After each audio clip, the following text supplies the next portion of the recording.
Welcome to Geek Philosophy. Episode 5 of our podcast, right? Yeah, we're getting there. Clay, my co-host. Hey. Don here. And if you're listening to us, you can also listen to us on iTunes, Google Play.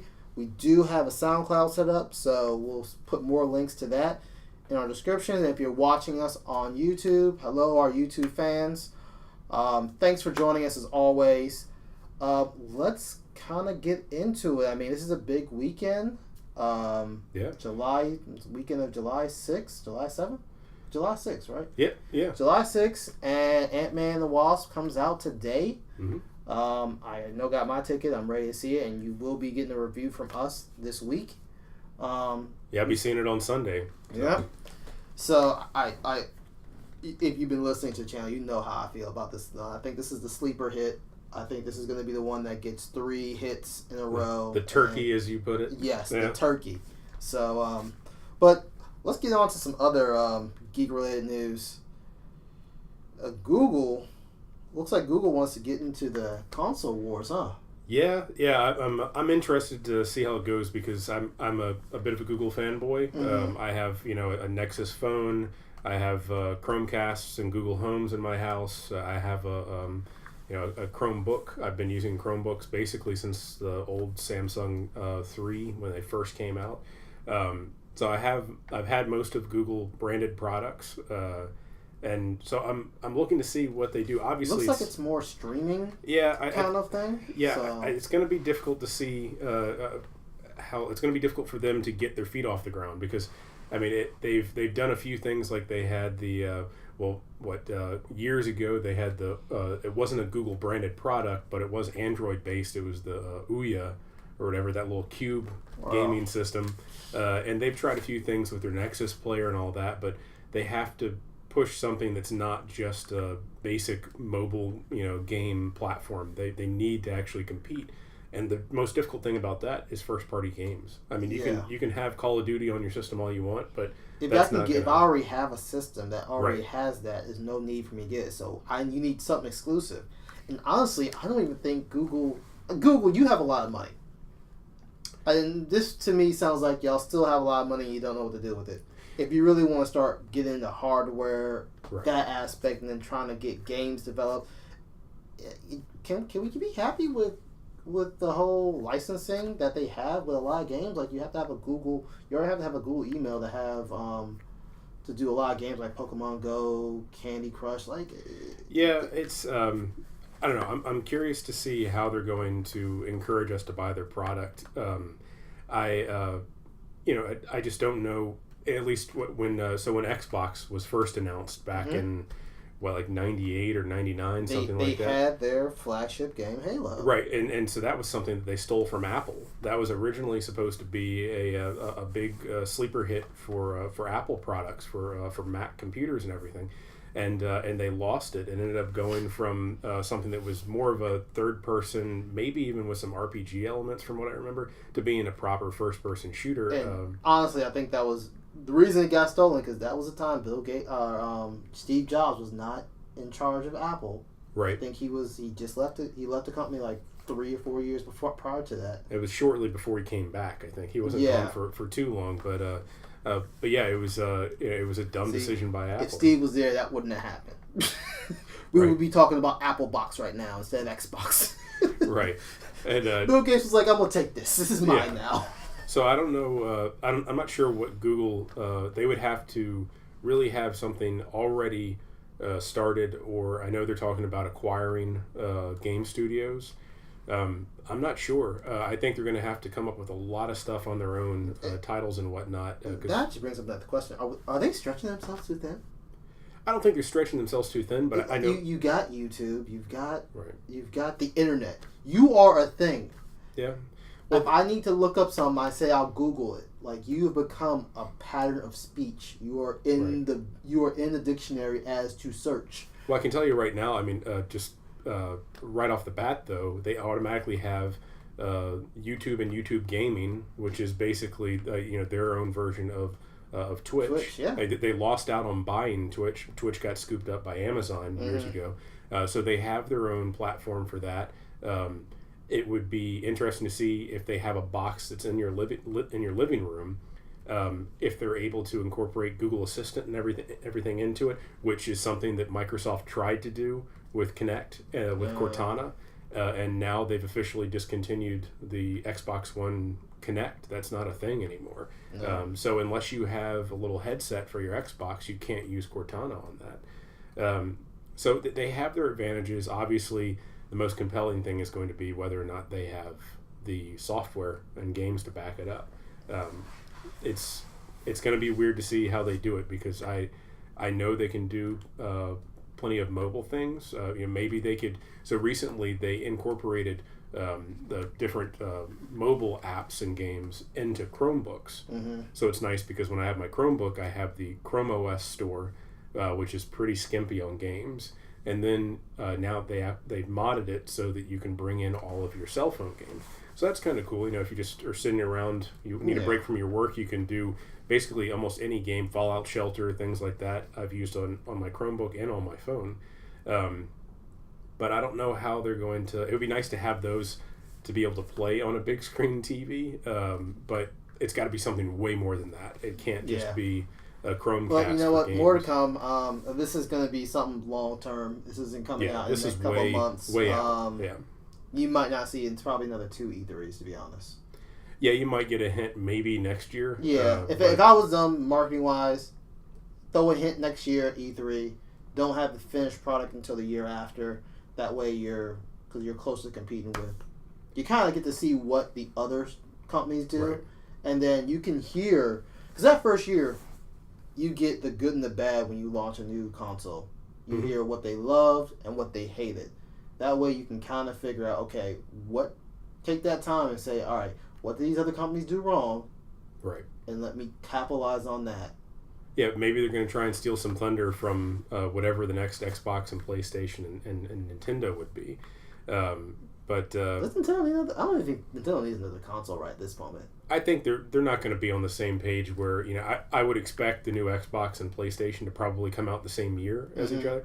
But Nintendo's probably just going to keep doing its own thing. Yeah, Nintendo can keep doing the thing because it works for y'all. Speaking of which, I will point out the one big advantage that Google has over Nintendo is still taking forever to get out things like cloud saves and attaching everything to... Well, they've attached everything to your account now, but, that's something where right off the bat, Google's going to have it right. Yeah. And Nintendo is not going to have all of those features until September, I think, when Nintendo's online service launches. So more to come. Yeah, we'll wait and see. And getting into comics... just so you know, Batman issue number 50, Batman came out this week. Mm-hmm. We are not doing a review on it at this moment, but the wedding is happening. This is the wedding issue, extra size. So, and it looks like from the interviews with Tom King and so forth, he says this is the beginning of the love story, not the end.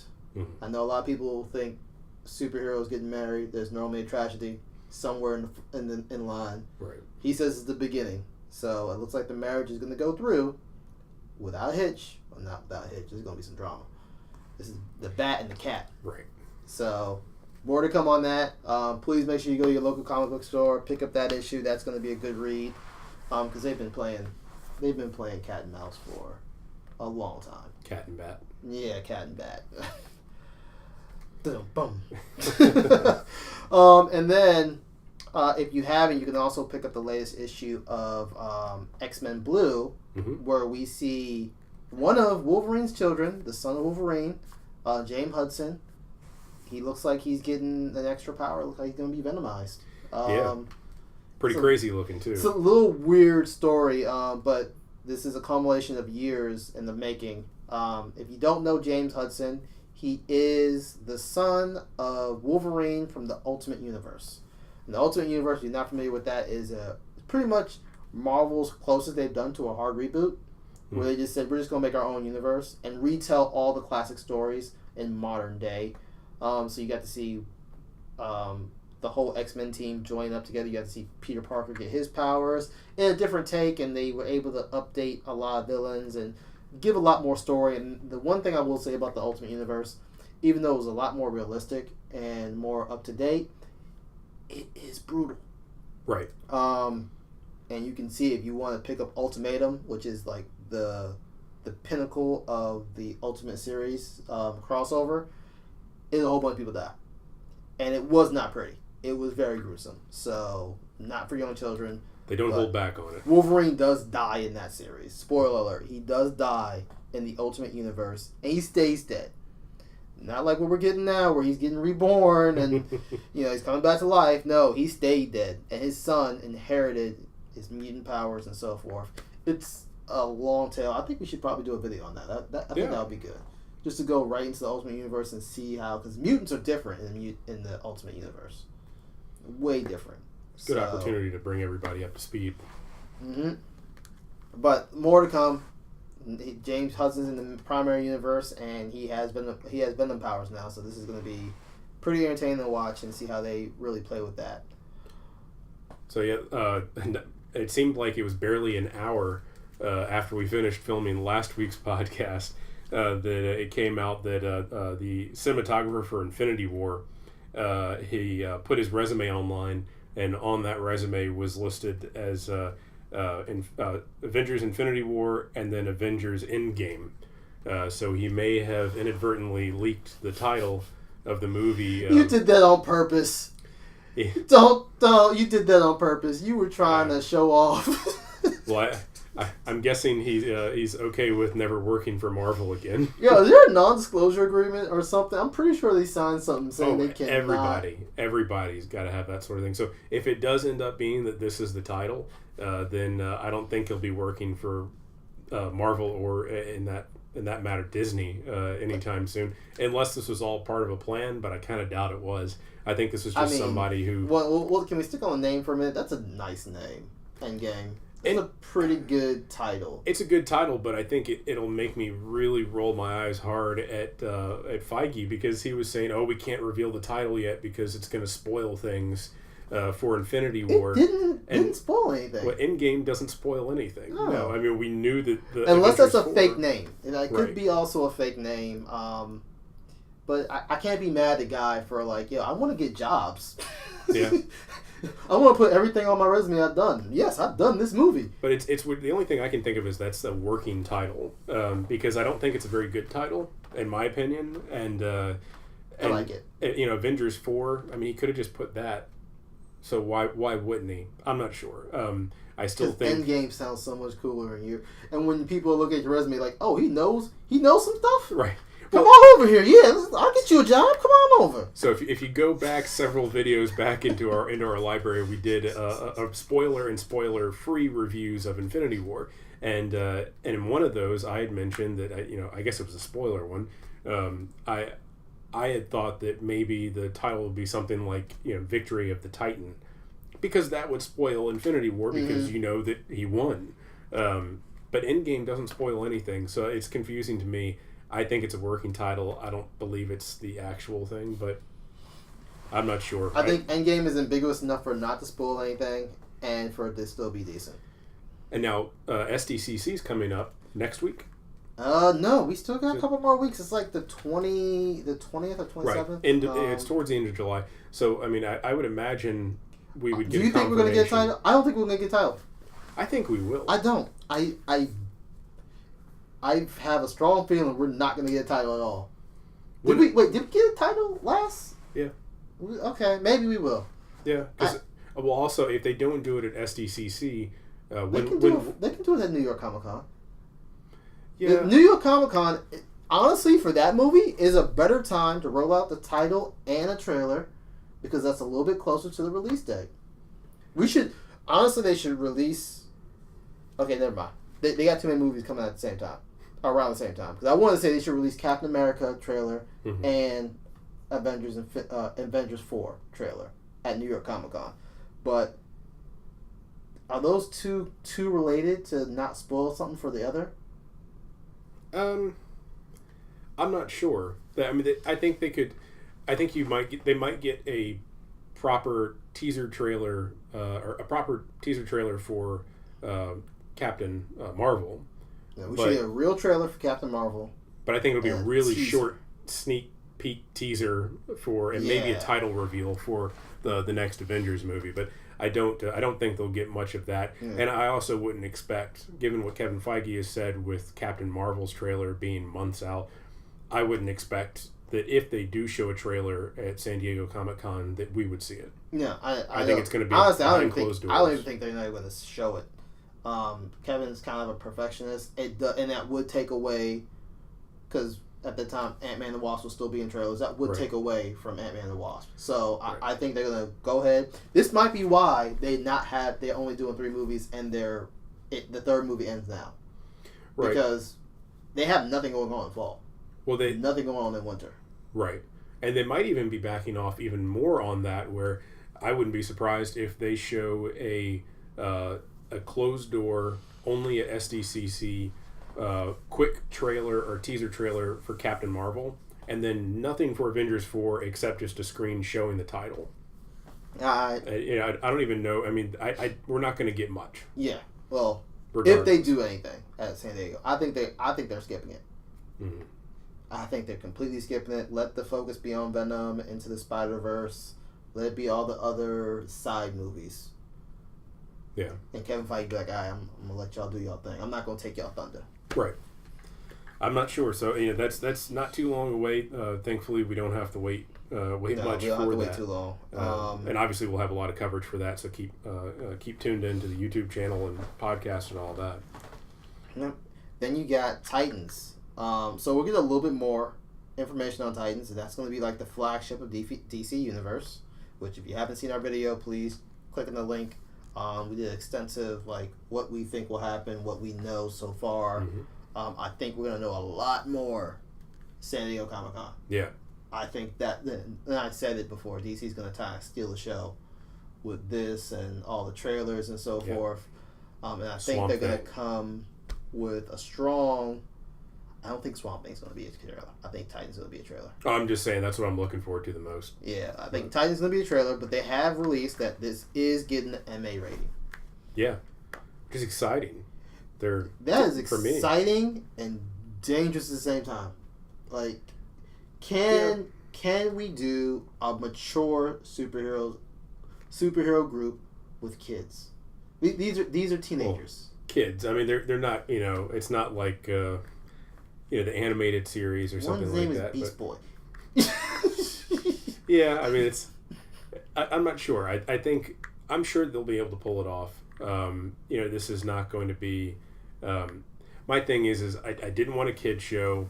They have to be careful with how mature. Yeah. They don't want to go too far overboard. I don't want this to be Game of Thrones... level mature. I don't necessarily want that, but I also don't want a teen drama. I don't want some But that's why it should be R.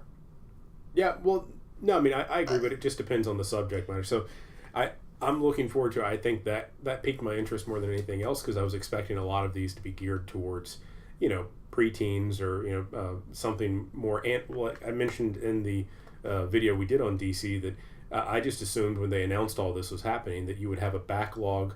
Of the DC movies and everything, and some TV shows, but I just assumed that all of the new developing movies and television series for this platform were going to be lower budget and animated, because I wasn't sure how much they were going to be investing in this. So this is all a pleasant surprise to me. No, they're definitely investing, and giving them a mature rating, live action, that's kind of ballsy to me. Yeah. It gets me excited, but at the same time, this can easily go south. Especially because you're coming out with a streaming service, and let's face it, the fandom has grown. Mm-hmm. I'm not saying it's all little kids. There's a lot of grown men, women that are going to be watching this streaming service. What kind of parental settings are you going to have on your streaming service to protect your child from watching the MA-rated stuff? It'll probably be something similar to what they have with Netflix, where you have the kids' version of it versus regular Netflix. How easy is it to switch over? You can password protect things and all that. Mm-hmm. I'm not sure. We'll find out more Yeah. It just worries me because there's going to be a lot. There is still going to be like the Batman animated series, Justice League. Mm-hmm. Like there's still going to be animated content for them. So to have that be such a MA rating is a little bit concerning, but I think it is necessary. So we'll see what happens. I look forward to seeing that. I look forward to seeing the trailer. Seeing the Comic Con, they're going to have a trailer for that one. I think Swamp Thing is probably going to be later. Yeah, I'd imagine it'll be later. I think here's my prediction on the order of things. It's probably going to be Titans is the first series to come out. 2 months after that, Swamp Thing. Yeah. Because they're filming now. 2 months after that, we go Doom Patrol, and then 2 months after that, we go Young Justice. You better have Young Justice in the beginning of 2019. Because this is what started this. Mm-hmm. Yeah, so I'm looking forward to that, and I know I mentioned it in our previous video too, but it's all really interesting to me, no matter what. But I'm curious to see how they're able to interpret something like Swamp Thing.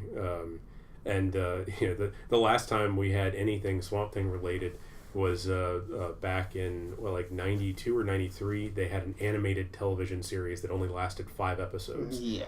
And it's ridiculous. If you ever go back and find it on YouTube, I mean, you're talking about the theme song was Wild Thing, but they replaced Wild Thing with Swamp Thing, and it was. But as a kid, the 90s were so bad. Yeah, it was bad. A whole lot of good Burger King toys, and I had all the playsets. So in my mind, that television series lasted forever, the animated series, but it was only 5 episodes, and I had all the toys and everything, and it made me start laughing because when I went back and looked at this after our previous conversation, I had all these toys and everything, and did they really gear up all these action figures and stuff thinking it was going to be a big hit, and then it fizzled out. I probably had that many toys because they were all discontinued. I mean, around that same time, it was a whole bunch of This is Teenage Mutant Ninja Turtles. Yeah, this is Teenage Toxic Avenger. Yeah, Nightcrawler. That's a whole other weird thing because you're talking about they took a heavy R-rated trauma, B-rated movie and turned it into a kids cartoon.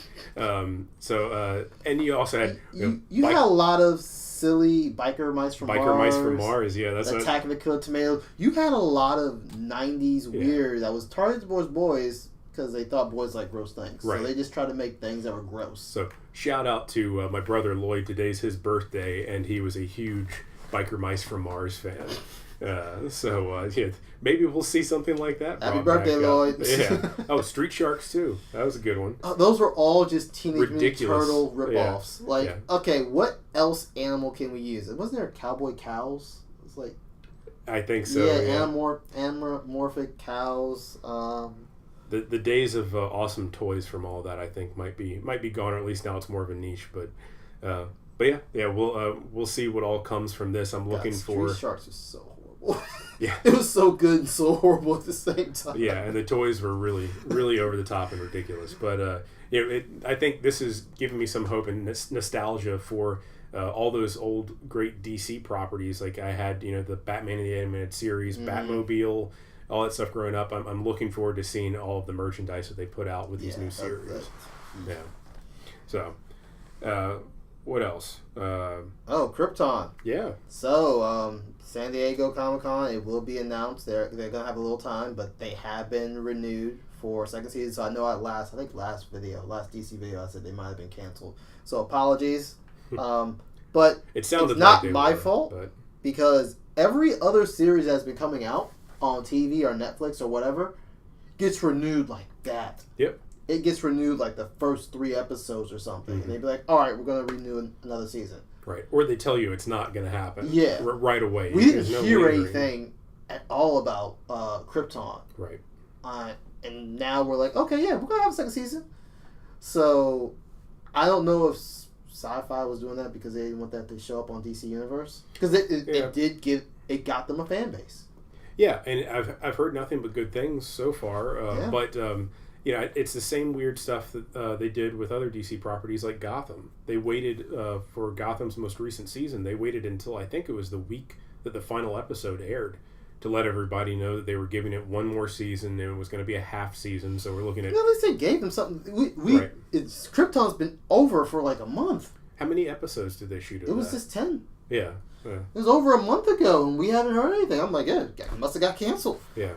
Well, I'm sure that's a pretty big investment, too, on Sci-Fi's part, because that was pretty special effects heavy. Yeah, and that was original. That was one of their original series. So, right. yeah. But it got them more viewers. Yeah. So, hats off to you, Sci-Fi.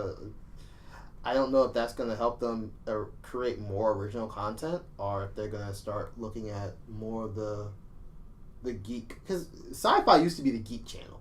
Right. And it went into a pretty big slump for a while. It went into a weird slump. And what's the same thing with Sci-Fi, Discovery, and History? All of those started going down the hill. Yeah. With, they started doing reality TV shows more than proper content that we, the fans, wanted to see. So that's why they came out with some interesting stuff, but then they focused too much on interesting stuff. Like cosplaying is interesting. Do I need a marathon every other week on that? No, I don't. Because if you love cosplay, you're doing it on a daily basis. You don't want to see someone else make their stuff unless you want some tips. Right. And that's what YouTube's for. Yeah. I also don't want to see a whole bunch of television series about people dumpster diving and and backwoods moonshiners and stuff. I don't care. Put that on a different channel where it makes sense. But yeah, I think they're trying to rake people back in because they see writings on the wall. If you go back again and look at an older video we did a week or two ago about streaming wars, that kind of we talked about our opinions on that, and I think companies like Sci-Fi realize that they've got to start pulling back in the fan base. Yeah. Otherwise, they're just going to get lost in with. Well, I think it just came out. Netflix has officially surpassed cable. Yeah. They say officially surpassed cable. Cable is number 2 with the 35 and up crowd. Yeah. But when it comes to 34 and younger, YouTube is number 2. So that's pretty telling itself.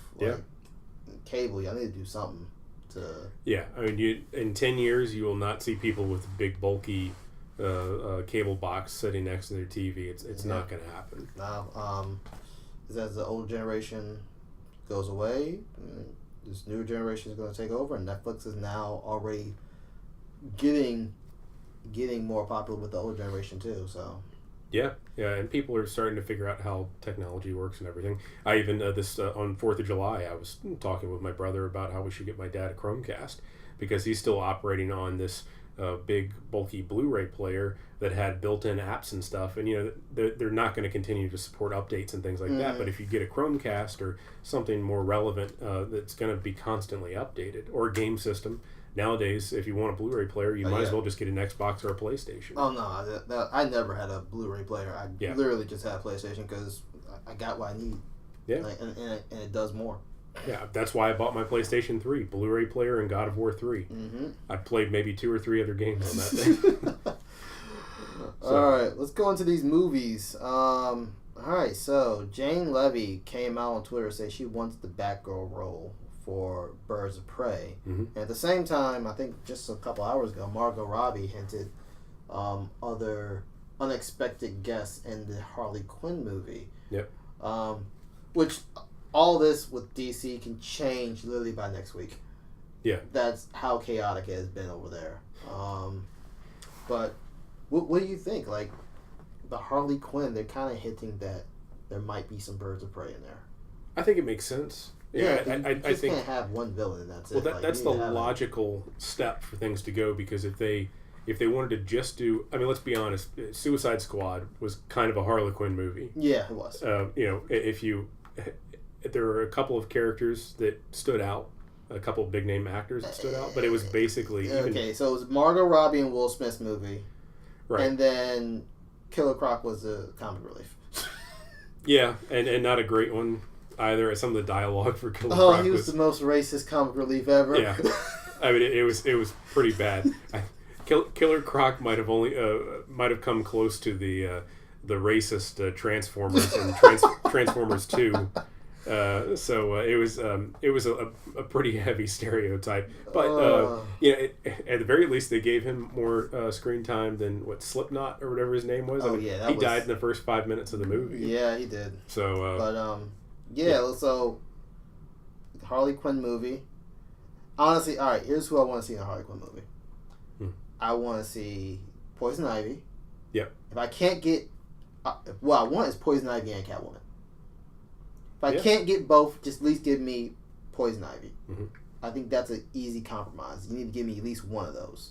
And if I have to pick, give me at least Ivy. But I do want to see like the Gotham Sirens, and a little bit of like a crime drama, and have them go against the Birds of Prey. Have it be Batgirl, Black Canary, Huntress. I think those are characters you can do, and they can be a 3-on-3 match. Like that, I think I would enjoy that. Yeah, I don't know. That sounds great. I'm not sure if Catwoman is such a big character. I feel like they might save her. They might save her for Batman. Well, either that or a cameo in this movie, and then save her for Batman or something. I'm not sure if they'll put a character that big in with Harley Quinn. Yeah. And I can see Poison that. Ivy. But either way, I mean, just the idea of it. Like I said, at least give me Poison Ivy. Catwoman, I understand if you don't want to put her in there. I'm cool with it. But you need to have the red. You need to have Poison Ivy in there. And a proper take on it. Sorry, Uma Thurman, but Batman and what was it? Batman and Robin or Batman? No, yeah, Batman and Robin. Batman and Robin. Batman and Robin. Yeah, I mean, she was better than Arnold Schwarzenegger as Mr. Freeze, but yeah, we'll see. I'm also curious to see how far, if they have a character like Poison Ivy in one of these movies, are they going to go for more subtle powers? Or are they going all out, like comic book style, fully control plants? You know, I feel like they should. Yeah, I feel like they should, because I think that's where they missed the mark really with the Uma Thurman character. Yeah, I think they focus more on the manipulating men part. Yeah, and not the plant part. Just go full blown.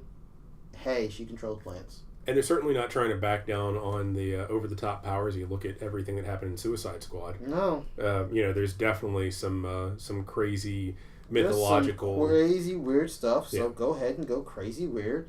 I think that's a little bit of what as you go more into Batman's rogue gallery, I think that's the biggest problem. Like, they want to stick with the characters that are normal like him, or just have a little deformity. Just go out crazy and let us show how awesome Batman is going up against someone with powers. Like, we should have had Clayface in the movie. Clayface was one of my, I mean, obviously my name for one thing, but Clayface was my favorite villain from the animated series. Yeah. And, you know, a kind of a tortured soul.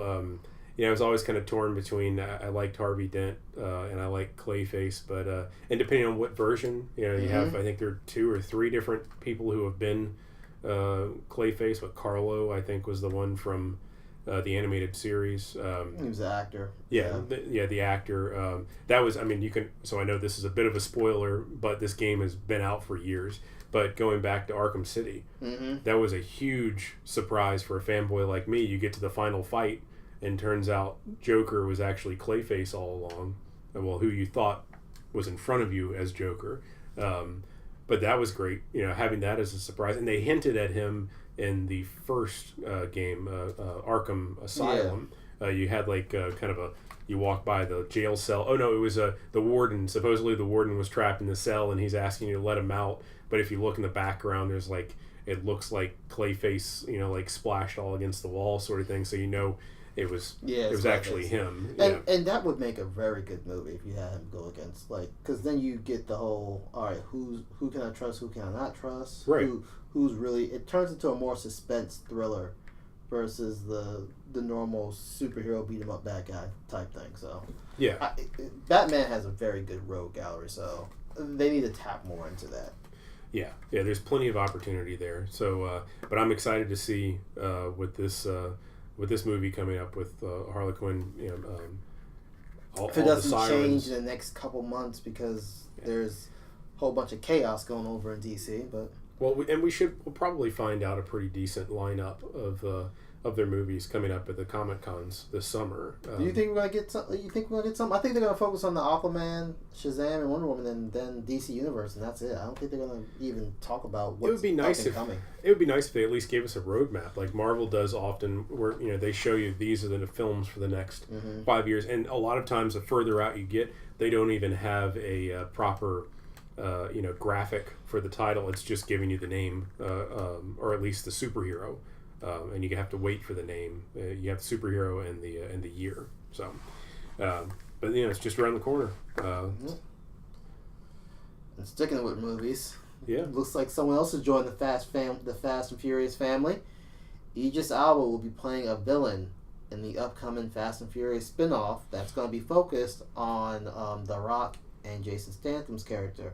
So, good thing we don't have to worry about Tyrese coming in and crying about this. But yeah, this is happening. Honestly, when you first saw Fast and Furious, do you really think it'll be what it is now? No, and I still don't understand why it is what it is now. This is me giving a huge eye roll to the franchise. I don't know. I think the last one I saw was Tokyo Drift was the third one, right? Tokyo Drift was the third one. Yeah. And literally the worst of the whole. Yeah, I thought it was better than the second one. But no, I every time one of those new movies comes out, like they're driving cars between out of one building and into another, and I don't know. I haven't bothered throwing my money at it. I just can't. I think Fast 5 was the best one. That was a turning point for me. Yeah. Fast and Furious 4, which was kind of I don't know what it was. This is Fast and Furious. It brought the characters back, and now you got a little bit excited. But Fast 5 is where it was this is a heist movie. Right. And that's what they need to do. They need to change the genre. This is not cars, fast racing movie. This is a heist movie. And let's focus on the heisting. Let's bring in some strong characters, and you can never go wrong if you throw Rock into a franchise. Well, not until we I throw him into a franchise, not create a franchise. Right. Yeah, that's the important part. I don't know about the skyscraper stuff. We're looking at Skyscraper, Rampage. I still haven't seen the new Jumanji, although I've heard good things about it. I'm about to say, that one got great reviews, and it made its money back and then some. So I think they're even talking about doing a sequel now. Yeah, I think that's already a done deal. So I might give that a shot. But that was a franchise that was already established. So right, that's true. I just don't know if he can create a franchise. You get a franchise starting, put him in the second or third movie, go. But yeah, we're talking about too. Recently, I saw that Baywatch was on Amazon Prime. You watch it? So I watched it. It was terrible. I couldn't get through half. I got to about halfway through the movie and just turned it off. So you know what that movie is? That's a movie that you must watch while it's free. Well, no, I definitely wasn't paying for it. I would not pay to go see that movie in the theater. Same thing with the newer Transformers movies. I love the first Transformers movie. The second one, I think, might be the worst movie of all time. They kind of redeemed themselves with the third one. Was the third one kind of redeeming? The third one was Dark of the Moon. It didn't have... All right, so it had a storyline that all made kind of sense. There wasn't huge... So the problem was the second one came out during the writer's strike. Yeah, no, that was just beyond butchered. There were racist robots in it. They had big characters who were in the movie that just disappeared. And you never saw what happened to him from the rest of the way. Those people probably never got jobs again. There was the Constructicons with giant wrecking balls hanging. It's like someone watched several hours of Transformers, right? And was like, "Oh, this will be cool. This will be cool. This will be cool," and they jammed it into all one movie. Yeah, this is also where the little RC robots humping Megan Fox's leg. Mm-hmm. It was terrible. And then so I watched the third one years ago. I thought that was okay, and then I recently watched 4 and 5 on Amazon Prime. I'm sorry. And they were free. I didn't pay a single thing for them. It's something about me. It's something about Transformers. I know it's going to be bad, but I still go to the theaters and see it. Right. I know this is going to suck. So maybe we'll pull it back and still go. We'll do the logical thing. We'll have Transformers meets Fast and the Furious. You're joking. There's a petition out there trying to get that. So someone wants to see Vin Diesel jump on Optimus Prime, jump in the car, drive him, and then transform and jump out mid-transforming. Right. It's... Oh, God.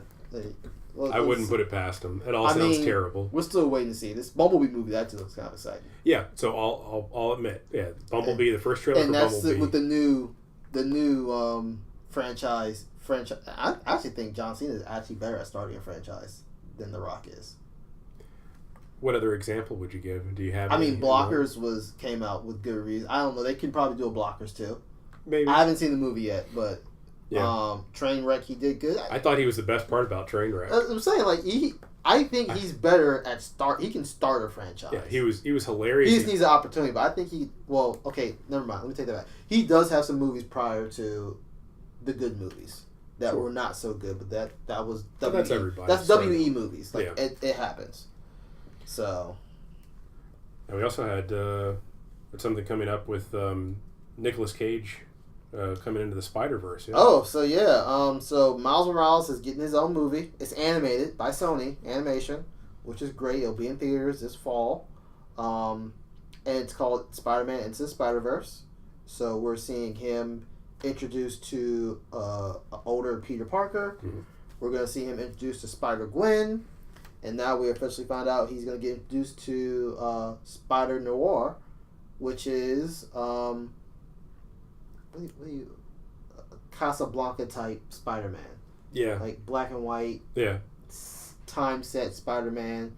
A lot of gas punk technology, I would say. Yeah, the little bit that I know is, it's kind of like a steampunk sort of thing. Yeah. And Nicolas Cage will be playing that character. He's more of a detective versus fighter.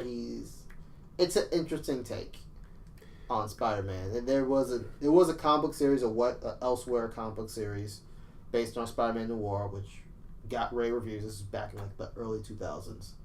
But you can check that online. But it was a good character. We've seen him in the more animated stuff lately. Disney XD introduced him and so forth. Mm-hmm. So now we're going to see him on the big screen. And I think Nicolas Cage is the perfect pick based on his voice, how raspy and crazy his voice can be. Yeah. For this character. I think that was a good pick. And we know how much Nicolas Cage is a comic book nerd. Yeah, he's also a little crazy. Yeah. Just don't give him too much screen time. Right. Oh, and it's I'm curious about it because the concept, the movie sounds really intriguing, and I don't know when the last time we had Nicolas Cage do something animated, where he's doing voice the work. Groods. Yeah. The Groods is the last thing I could think of. He did something animated, and even that was a little creepy. I don't think I ever saw that one. No, it was cavemen. Yeah. With Neanderthals and a caveman meet. It's really weird, but he's the father and he's the protector of his family. And yeah, he was a little eccentric in that one. And that's what I thought. I thought honestly, when I first saw the Grooves, I was like, oh, come on, Nicolas Cage has got to calm down. He's not physically acting. I felt like he was the kind of guy that got to get his hands in there and show his craziness. I didn't think he could just voice it. So I was like, all right, if he's just doing voice, you'll see a toned down Nicolas Cage. Now, full Nicolas Cage, no matter what.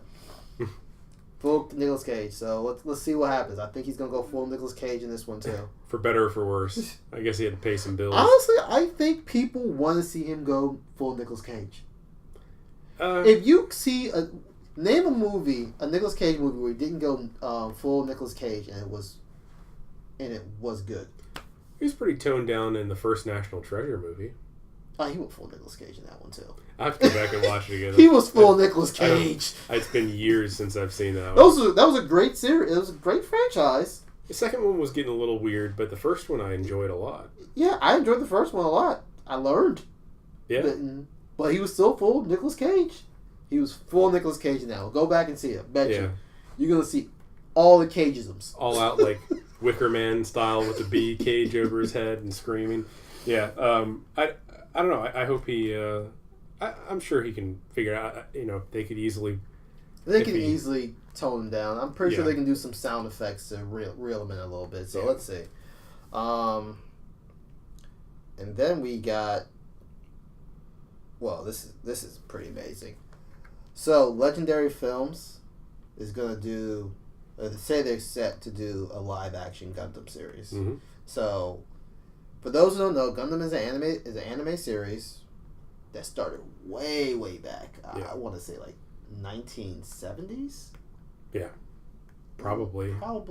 Fact check me on that one, but I'm pretty sure it's like 1970s it started.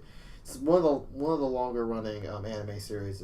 They revamp every incarnation. So it's a good series, and they're doing a live action, which I've always thought would be challenging to do a live action Gundam series. I actually thought we were going to get a Robotech series before we got a Gundam series. I think Gundam has more name recognition. It does. Somebody like me who's not necessarily a huge anime fan, I know what that is. Mm-hmm. I put that pretty high up on the list of the name recognition for a general audience. Yeah. So Gundam Wing. The question is, which one they're gonna do. I'm pretty sure they're gonna do like the first iteration. I don't think they're gonna go straight Gundam Wing, which was the most popular, I think, in the States because of Toonami and so forth. But they'll probably start with the first Gundam, and it's people have been talking about this especially since Ready Player One came out because there was a Gundam featured in there, and it looked good for the little screen time he got. Mm-hmm. He looked good, so it told us, hey, we can actually do this. Right. So look forward to seeing that. I know Tom Cruise wanted to do one of the anime. I think it was Robotech he wanted to do. I want to say it was Robotech he wanted to do. I have to do my research and find out. But I'm not a big Tom Cruise fan, so I'm not sure how I feel honestly, about that. He did one of the best anime adaptations. Or not anime, it was a manga adaptation. Live, Die, Repeat. Oh, yeah. That was based off of Edge manga. of Tomorrow. Yeah, Edge of Tomorrow was based off a manga called Live, Die, Repeat. That is true. I've heard really good. I haven't had a chance to watch it, but I've heard nothing but good things about that. I recommend that one. I definitely recommend that one. That was a good movie. He's not too much Tom Cruise in that one. He plays his character. The good thing I like about Tom Cruise, he does his own stunts. Yeah, so that I'll give him that much too. So I saw in the most recent, they have these movies where they play him up and they have all the ads and stuff for him for so long that you forget when they're actually coming out. So the new, was it Mission Impossible 6? Mission Impossible Fallout's coming soon. Comes out at the end of the month, and but they've been talking about that for what feels like 6 months. But there's I think we start seeing trailers for. We've been talking about this for a year, but they start showing trailers around for Super Bowl. If you're not familiar with it, this is the infamous Henry Cavill mustache. Mustache Gate. This is the reason why they had to erase his mustache out of Justice League. Filming. If you sign a man to do a movie and you're like, you cannot save that mustache best be the most important thing in that movie when I go see it. Well, it must be a really good mustache because are they not familiar with making a little wig for your upper lip? No, they was like, you cannot shave that at all. So when the Justice League reshoots came, it was like, I can't do nothing about this. But it's so I'll give Tom Cruise the whole stunt thing. If you get a chance to watch the trailer for Mission Impossible 6, there's a scene that they actually kept in the movie, and it's in the trailer too, but when he's jumping from building to building, you see him catch the edge of the building as he lands to the other side, and he actually snaps his leg and right at the shin.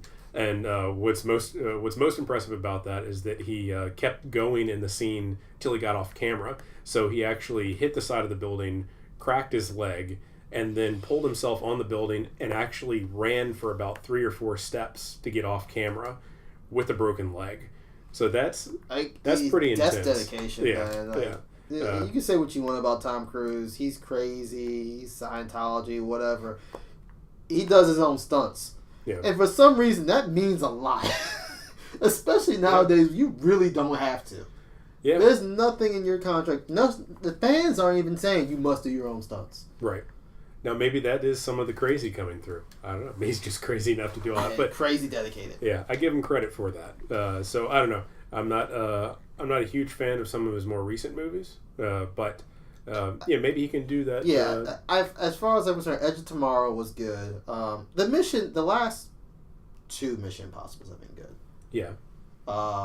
Second one was and that might be. I might need to go back to the earlier ones. I know the first one got me.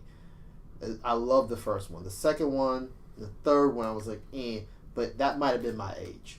So, remember Mission Impossible 64? It was basically a GoldenEye clone. Yep. Yeah. So that was probably my first experience with the entire franchise. I didn't see the movies until a little later. But I can see young Clay be like, man, this is GoldenEye. What the? Yeah, looks exactly like GoldenEye. Basically took the same engine and everything and put different skins on things. But live action Gundam. It sounds like it could be fun. It just depends on. I don't know enough details about who's actually doing it. I mean, I don't think they've announced anything director-wise or anything. Yeah. Legendary Films has done the Pacific Rim movies. Yeah, well, sure. So I still need to see the newest one, but I love the first Pacific Rim.